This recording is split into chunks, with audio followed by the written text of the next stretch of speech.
The Mariners are one win away from the ALCS. Colby, hit it.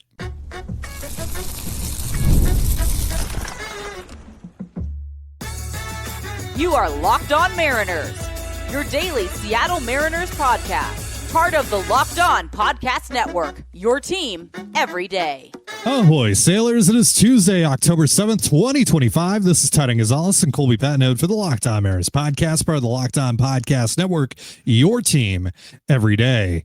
This episode is brought to you by Gametime. Download the Gametime app, create an account, and use the promo code LOCKEDONMLB. That's LOCKEDON MLB for $20 off your first purchase. And as always, if you want to hear from me and Colby even more and help support the show, we have a Patreon called Control the Zone, where we talk Mariners, Seahawks, and, whatever else we want. For more information, go to patreon.com/control the zone. Link in the description. Mariners take game 3 of the ALDS 8-4 tonight in Detroit. Logan Gilbert was 6 strong. We'll talk about his fantastic night. We'll talk about this offense, putting it all together. We'll talk about tomorrow's game. We now know who's starting that one as the Mariners look to clinch this series and go to the ALCS for the first time since 2001. And it looks like that game will be played at noon Pacific time tomorrow, so long as the Yankees hold on to this, at the time of this recording, 9-6 lead over the Toronto Blue Jays at Yankee Stadium. But yeah, so 8-4 the final score. This game, though, was more of a beatdown than that final score would indicate. The Tigers get 3 runs there in the 9th, made things a little scary there because Caleb Ferguson just couldn't throw strikes. But this was really a complete game from the Mariners across the board. Logan Gilbert was fantastic. The offense was able to score in multiple innings, and they did it in a multitude of ways. They hit homers, they moved the line a little bit, and most importantly, they took advantage of some Tigers mistakes. So Colby, reaction following this huge win. Yeah, I think the best way to classify this win was passive dominance. Like, it wasn't just like a beatdown from inning 1. It wasn't like you scored 9 in an inning and just coasted after that. It wasn't like the Tigers didn't have chances to get back in this game. And at the end of the day, they did, kind of. Yeah, it was just kind of passive dominance. You scored 2 in the 3rd, 2 in the 4th, 1 in the 6th, 1 in the 8th. 2 in the 9th. You hit some home runs. So you got really good starting pitching, and with the exception of one guy, really good bullpen tonight. So just phenomenal pitching on top of it. It's just, if you remove Caleb Ferguson from the equation, this is a 8-1 game where the Tigers have 3 hits. Like, it was just sheer dominance in kind of a slow creeping way, because again, it's not like the Mariners had an inning where they scored 4 and another where they scored 6. It's just kind of 1 here, 2 here, 1 here, 2 here. And yeah, so it was just about as clean of a win as you could hope for. I mean, JP made a throwing error that actually wasn't an error, because you can't assume a double play. Yet another genius rule of scorekeeping defenses. So Logan gets tagged with an earned run, even though he, induced the perfect double play ball. It's still, he gets tagged with an earned run out of that. So Logan was even better than his stat line would indicate, but also maybe not as good as the stat line would indicate. It was kind of a weird night for Logan, as it often is now. Like, it's just kind of becoming Logan's thing. But yeah, I think, again, aside from the Caleb Ferguson appearance, which was utter disaster, no question about it. You just really dominated this game. Like, I never really felt like they were going to lose this game. Like, there were certainly times where I'm like, the Tigers can get right back in it here. But like, I never seriously thought that, like, the Mariners might not win this one. So it really was just kind of, again, just passive, quiet dominance. And you did it tonight without Julio really contributing. You did it tonight without Polanco contributing, without Naylor contributing. Your 3, 4, 5 went hitless tonight. Josh Naylor, by the way, has had some really good swings in this series and just nothing to show for it. Like, he had that one, early on in this game where it looked like he hit that ball about 600 feet, thanks in large part to the terrible camera angles of Fox Sports, which, by the way, that's not just a Comerica Park thing. There were a couple of instances like that at T-Mobile Park in this series as well. Yeah, I mean, like, it feels like he's close. It feels like he's close. Right. It doesn't feel like he's, I mean, like, the fly out to right center field, that's just the wrong place to hit it. in Yeah. Comerica. If you hit it 20, if you hook it 20 feet to the right, that's way out, and so he also had a screaming line drive that was like right at Carpenter, and Carpenter actually caught this one. So yeah, it's not like Naylor had a bad night. It's just that he went hitless tonight. Yeah. Yeah. You got some real contributions out of your 7, 8, and 9 tonight, which is a huge difference from how games 1 and 2 went. Dom Canzone with a walk, Victor Robles with a big double, which leads to the Mariners breaking the ice. Victor Robles all downhill after that, though. Yeah, he had a very weird game. He read that ball that JP hit that he wound up scoring on. He read that ball wrong though, and terribly. It looked like he was going to plant himself there at third, and then the throw gets by Dingler, and then he makes a risky decision to go home on that one, but it also has a great slide to get his foot there and keeps his foot flat. Yep. Yeah, keeps his foot flat on the ground, beats the tag to score there. But then, he gets on second later on in this game after Kerry Carpenter just bungled what should have been an easy catch. Yeah. And then he tries to steal third with 2 outs. With 2 outs, creates an out there at third. So doing? Weird not to mention game. The at bat that he just punted by just trying to bunt for a hit repeatedly. Yeah. But anyways, it was just passive dominance, and still, again, some mistakes. Victor had a couple of them, and JP had one, made up for it, and then some though. But so that's the last guy to mention there is JP goes 2 for 2 tonight. Has the big home run after the errant throw, which wasn't actually an error, but whatever. It was an errant throw that would have resulted in a double play there, but didn't. But he makes up for that. He gets that run back that scored on the throw immediately. The very, very next half inning. It's great timing too. You don't want to give the Tigers any reason to think that they're back in it, and you just punch them right back in the face after you make that little mistake. So, really and that was kind of the theme all night long, right? The Mariners scored 2 in what was it, the third inning? When they scored 2? Yeah. Mm-hmm. And they had an opportunity for more there where they had Jack Flaherty on the ropes. Julio strikes out, Polanco strikes out, Naylor hits the ball that I said looked like it was going to go. It looked like it was going to go 600 feet. That ends the inning, and you're thinking like, okay, well, that's a huge missed opportunity there. If the Tigers, get at least one here in the next half inning, then they're going to have some momentum. But Logan gets through that inning, and the Mariners offense gets right back after it. Gino hits the home run, and Cal drives in the 4th run of the game. And again, after JP botches that throw, he comes back, he hits the home run, makes it 5-1, gets that run back. Just a great night from the offense. And like you mentioned, they did it without getting really anything from Julio, from Polo, and from Josh Naylor. So nice to see the other guys come through. Obviously Cal, but nice to see Randy Rosarena with a couple of hits tonight. Eugenio Suarez get on the board. Yeah, with that huge home run. A nice walk in the first too. Nice at bat. He did. And then like we talked about, the 7, 8, 9 guys, huge. Gino also made a nice play in the field. The barehanded play. Was that McKinstry who tried to bunt? Which that to me was a ton for that. That to me was the play of the game, honestly, because the first runner gets on, and Meadows bunts. It was Meadows, and it was a really good bunt, and Gino barehands it, and I didn't see the replay, but watching it live, it seemed like his footwork kind of got messed up, and he was a little bit off balance, throwing backwards, throwing off his back foot, falling backwards, and all that. But he still had enough on the throw to get him by a step. And that would have been a huge momentum shift if Meadows got on there, because you got Carpenter waiting. And then, that was just a huge moment in the game. I thought that really was the play of the game. So just great night from the offense. Even better night from Logan Gilbert, though. We'll talk about him in just a moment. But first, a reminder, this episode of the Locked On Mariners podcast is brought to you by Monarch Money.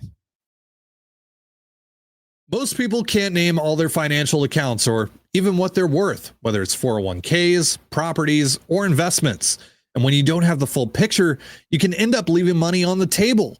That's why there's Monarch Money. It's an all-in-one personal finance tool that brings your entire financial life together in one clean, easy-to-use interface on your laptop or your phone. Monarch is built for people with busy lives. And if you put off organizing your finances, Monarch is for you.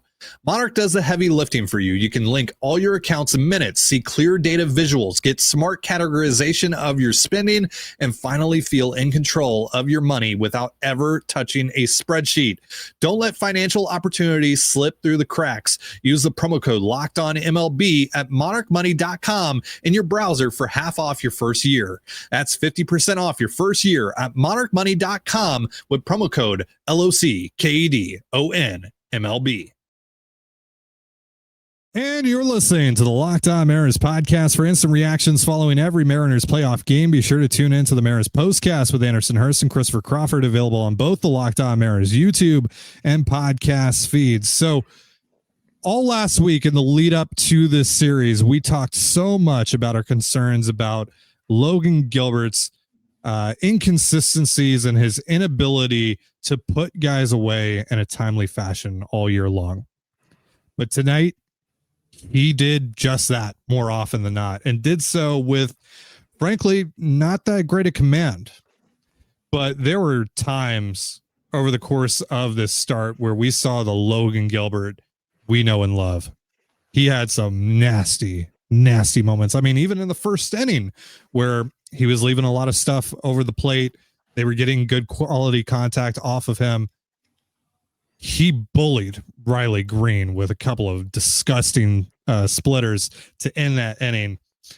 And he eventually really started to settle in the deeper into his start he got. And like he smoked Colt Keith, for example. He smoked Riley Green again. Like he had some truly nasty moments. Like for the most part, we saw Walter tonight, and in the end, he wraps up his night 6 innings pitched, just 1 run given up on 4 hits, 7 strikeouts, no walks, and it couldn't have come at a better time because this is a swing game, right? Whoever lost this game was going to be playing with their backs against the wall tomorrow, and thanks in large part to Logan Gilbert, the Tigers are going to be that team tomorrow. So just a fantastic start from Logan. One of the best he's had all year. Yeah, I mean, it's hard to argue against that. He pretty easily could have gone, well, at least started the 7th inning. I don't blame Dan for the decision he made. I'm just saying he probably could have gone out there and been fine. He was at 85 pitches. Yeah, he did have 1 20-pitch inning and a 19-pitch inning, but his 6th inning and his 4th inning were like the best we've seen Logan in a long time. So he was, pretty well, pretty good shape to go deeper if the Mariners had needed it. But that's just not really how the playoffs work. What's interesting about Logan's night tonight, along with the kind of the iffy command, as you talked about, is that he threw his slider more than any other pitch, which is a bit dangerous because it's his worst pitch, statistically speaking. And tonight it wasn't bad. It wasn't great, but it wasn't bad. I mean, the average exit velo on that pitch tonight was 81.7 miles an hour. And he was kind of bad early on, if we're being real. It was kind of bad, in the first couple of innings. But what was it? I think it was the third, maybe it was the second inning where, it was the third inning. His second time facing Carpenter, he was able to get him off balance on a slider, on a backdoor slider to strike him out. And that's where it felt like the slider started to turn around for him a little bit. Yeah. I mean, at the end of the day, again, average exit velo of about 82 miles an hour. It's not bad. Yeah. I mean, it's medium contact. That's fine. 6 whiffs on 17 swings, 35%. Whiff rate on that. That's a good number, especially for him. He threw it 37 times. 25 of them were strikes. Like that's a really good number. And what's also interesting about that is that he threw 20 splitters. Only 6 were strikes. 5 of them were swung on and missed at. So, that's 83% whiff rate there. But the splitter really seemed to just be setting up the fastball and the slider. So it was really a case of all 3 pitches kind of working together And Logan had good results on all of them. His fastball, he had a 36% whiff rate. Again, anything over 30% on a four-seam fastball is considered elite. Logan was at 36% tonight. So yeah, it was really interesting tonight. Again, 22 fastballs, 15 of those were strikes. The one pitch he didn't throw for strikes at all was the splitter. But when he got it anywhere near the zone, the Tigers swung and missed at it. So yeah, especially Riley Green. Mm-hmm, mm-hmm. So again, 44% slider, 26% fastball, 24% splitter, and he mixed in 6 curveballs. So, nothing special there about the curveball. But it was just kind of a level changer, an eye level changer. So I just felt like he tunneled really well tonight. The splitter was effectively wild. Split's not something you typically have great control over, but like he had some really bad misses with that pitch. But when he got it near the zone, when he was able to get it, started at the belt and it would drop off the table, he got swing and miss on it pretty much every time. There were a lot of times where it started low and it bounced up there, or it was way off the plate. But yeah, for Logan to not even he had a good splitter tonight, but he didn't have real good command of it. And so for him to kind of get through 6 innings, and really should have been 6 scoreless innings, and to just kind of handle this lineup, especially the lefties, which we know are the big threats in this lineup. It was a really great night for Logan. And, I think it was kind of a big night in a way for the decision that the Mariners made that a lot of people didn't like at the beginning of the series when they went with Kirby in game 1 and Luis in game 2. And the rationale was Logan gives us a better chance on the road against this lineup in this ballpark. And there were a lot of people who weren't sure about that. And he's particularly pitched well in this ballpark. Mm-hmm. I think we talked about this, maybe not on here, but on the Patreon yesterday. Like he's been really good at Comerica. Right. So I think, it was a decision that paid off, and again, it didn't really work the way you thought it would. You throw your best guy against their bullpen, you expect to win that game. And then maybe you throw your third best guy against their ace in a game you anticipate losing anyways, but you win that one. And then Logan is ready to go here in a ballpark that he pitches well at, and he doesn't have the home road splits that you're concerned about. So I think Logan looked really good tonight. Looked well rested. He looked healthy, which has not always been the case this year. But maybe good news, maybe bad news, depending on if the team advances or not. He didn't even have great command tonight, and he was still really good. So does that mean if he pitches again, is he going to get shelled? Is the command going to be that big of a problem if he pitches against the Yankees or Toronto? Or if he can find the command and keep this stuff, can he do something really, truly special in the next round if Seattle gets there? All right. So the Mariners, as a result of tonight's win, are 1 game away from making the ALCS for the first time since 2001, since I was 5 years old. So we're going to talk about what's coming up tomorrow. We know who's starting for the M's. We'll go over that in just a moment. But first, a reminder, this episode of the Locked On Mariners podcast is brought to you once again by Gametime. The NFL season is here, and FanDuel is making sure you're ready for kickoff with a can't-miss offer. Right now, new customers can bet just $5, and if your bet wins, you'll get $300 in bonus bets to use across the app. FanDuel makes every game more exciting, whether you're watching your team or just keeping an eye on your fantasy lineup. It's quick, easy, and the best way to add a little more energy to Sundays. So, are you ready to play? Download the FanDuel app now by visiting FanDuel.com to get started. That's FanDuel.com to place your first $5 bet. And you're listening to the Locked On Mariners podcast. So the Mariners and the Tigers going to have to get right back after it because the enough time has passed. By the way, we've had to record we had to record the start of the second segment 5 times because a bunch of stuff happened. We had lag. Colby had a coughing fit. It was crazy. So at this point now, it's really starting to look like the Yankees are going to win this game against the Blue Jays. So in all likelihood, it looks like the Mariners are going to have to play in the afternoon tomorrow. Good job, Major League Baseball. Let's play an elimination game at noon on a Wednesday. Yeah, awesome. Is that any worse than having a playoff game be on FS2? Because you didn't want to, Fox didn't want to not run some Family Feud reruns.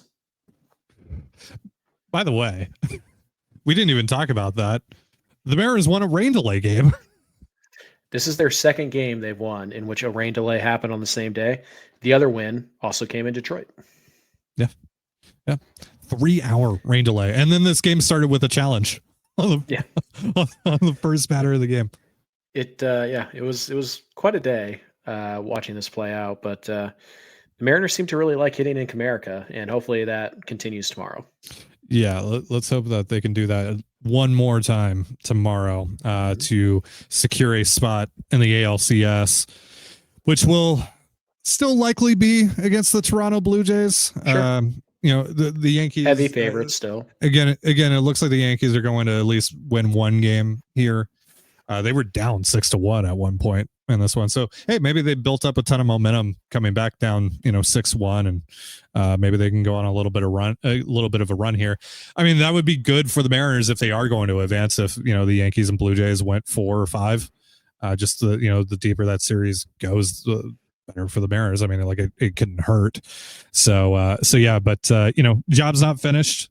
Mariners got to take care of business, and it would be great if they could just do so tomorrow. But they're in the driver's seat right now. I mean, worst case scenario, you're going back home to play another playoff game, which you play very well at home. Obviously, you would likely have to face Tarek Skubal. We'll talk about that a little bit more here in a second, though, because it's possible the Tigers might get desperate enough tomorrow to use Skubal in some capacity. Now, would that necessarily rule him out to also start a game 5? Who knows? And I've kind of buried the lead here, though. Bryce Miller is starting for the Mariners. We'll see if the idea here is to piggyback Bryce with someone, whether that be George Kirby or Emerson Hancock, potentially. Now, the nice thing is, again, like Miller doesn't have to go 6 innings or 5 innings like you would in a regular season game where you'd be like, we really need Wu to go 5 or 6 because the bullpen's fine. I mean, I can't imagine any scenario you're using Caleb Ferguson in tomorrow anyways. And Bizzardo threw 9 pitches, Munoz threw 9 pitches, Brash threw 12, and they had yesterday off and they have tomorrow off. So bullpen's going to be totally fine. So if you only can get like 9 to 12 outs from Bryce Miller, that's probably fine.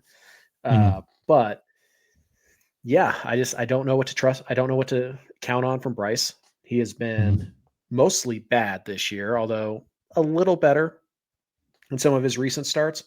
But also, like, how does Bryce attack this if he's like, hey, your job is to get as many outs as you can. Don't worry about going deep. Is the velo going to spike? Are we going to see a lot more splitters than we normally do because he's just leaving it all out there? Like, is the plan for him to go 3 innings and then maybe Hancock? I don't know. Are you going to trust Caleb Ferguson to face the lefties in the 3rd inning?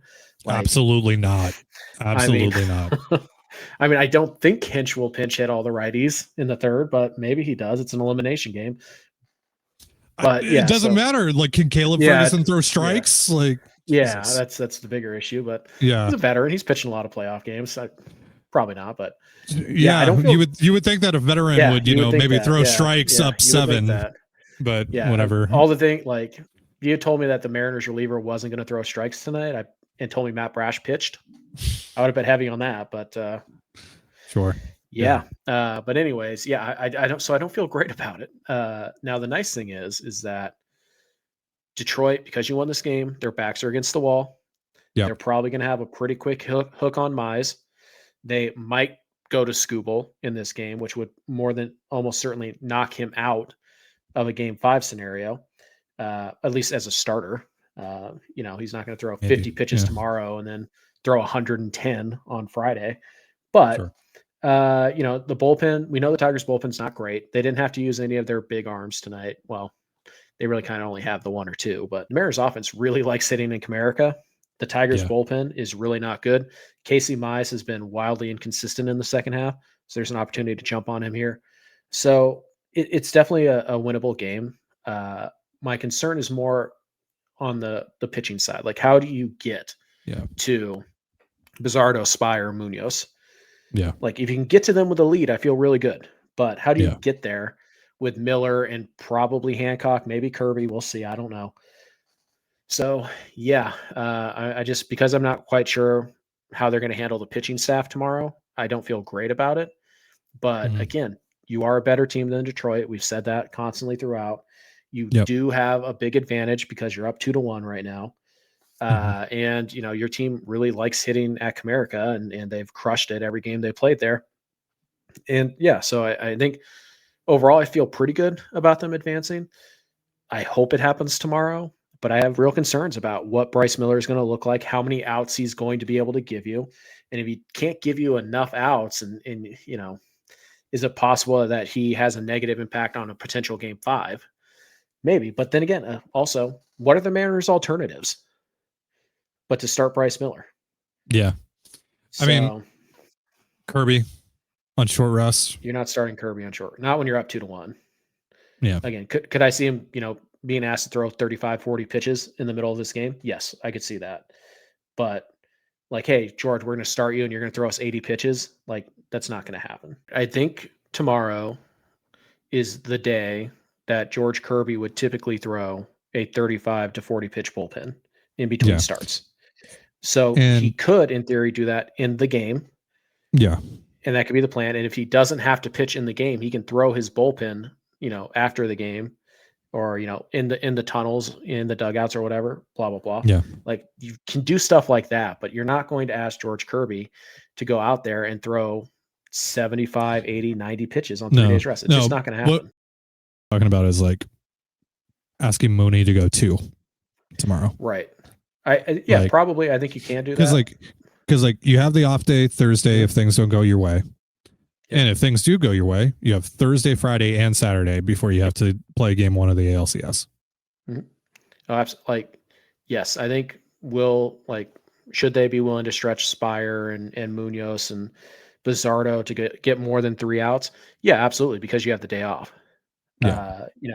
And because none of those 3 guys really threw. Spire didn't throw at all today, but Bizzardo and Munoz threw 9 pitches each, I think. And Brash, for good measure, only threw 12. So, those guys, you can absolutely stretch them out, go 2 innings. But I don't think you're going to see him be asked to get more than 6 outs. And that's really what this conversation is. It comes down to. It's like, how do we piece together 27 outs to win this ball game? And hopefully we only need 27. Extras would be tough. But if Bryce can get us, 10, can Kirby get us 6? And then we can go to Spire, Munoz, and Brash to get us the last 11. Maybe a Bizzardo too, to get us the last 11. Yes, I think that's probably the plan here. We're not counting innings anymore, guys. We're counting outs. And that's the big difference between the regular season and the postseason. I think it's going to be Hancock. That's not Kirby tomorrow. The second guy? Yeah. I think so too. Yeah. So we'll see if the new arm slot and all that, plays up as well as it did against the Rockies. Roughly the same quality of opponent. Sure, why not? And need I remind you what happened the last time Emerson Hancock faced the Detroit Tigers? So, I don't feel great about that idea. I'm just going to be honest with you about that. Sorry. I know, there's a lot of Emerson Hancock fans out there, but hey, I dare him to prove me wrong tomorrow. I double dog dare him. I think if Bryce Miller could give you 4 innings of 2-run ball, I think you take that and you giggle because now you have your 4 best relievers needing 15 outs to get 15 outs. You can manage that. Without having to use Hancock, presumably without having to use Kirby. So I think if you get 4 innings from Bryce and it's maybe you're even trailing 3-2 or something like that. But if you just get 4 innings from Bryce, I think you can really piece together well with just using your high leverage guys, not having to trust Luke Jackson or Caleb Ferguson, or Emerson Hancock for that matter. I think you can do that if Bryce can give you 4. If Bryce can only give you 3 or 2 1/3, it's hard for me to see a scenario where Hancock or Luke Jackson isn't being asked to get outs in this game. So it really is, can Bryce get me at least 10 outs, 10, 11, 12 outs? I think you're in pretty good shape. If you can't do that, it feels like you're gonna have to score quite a few runs and hey, just score 8 runs again, you're probably going to be okay. But I don't feel great about it because I don't know what the plan is with the bullpen. And I don't know, I do know, I don't trust Bryce Miller to give you a competitive start, unfortunately. Yeah. I would love to get on here tomorrow and talk about how Emerson Hancock gave you, 5 outs, 5 big outs to help you bridge the gap to your bullpen. That would be great, but I don't feel good about it. Huge day tomorrow, potentially massive day. Potentially one of the biggest days of Mariners history tomorrow. And we will talk to you guys after the game. I don't think there's any sort of like rain or anything like that in the forecast. So I think that game should start on time. And we'll see how it goes. But we could be in a very different world the next time we talk to you guys. Please just win tomorrow. All right. That is going to do it for our show. Thank you so much for joining us here on the Locked On Mariners podcast. For Colby Patnode, I'm Teddy Gonzalez. Be sure to give us a follow on Twitter at @LO_Mariners. You can follow me at Teddy Gonzalez and Colby at CPAT11. That's CPAT11. We're also on Blue Sky. You can follow me at TDG, Colby at MLB Colby, and the show at Locked On Mariners. You can also find us on Instagram at Locked On Mariners. Have yourself a beautiful baseball day. We'll see you after the game tomorrow. Peace.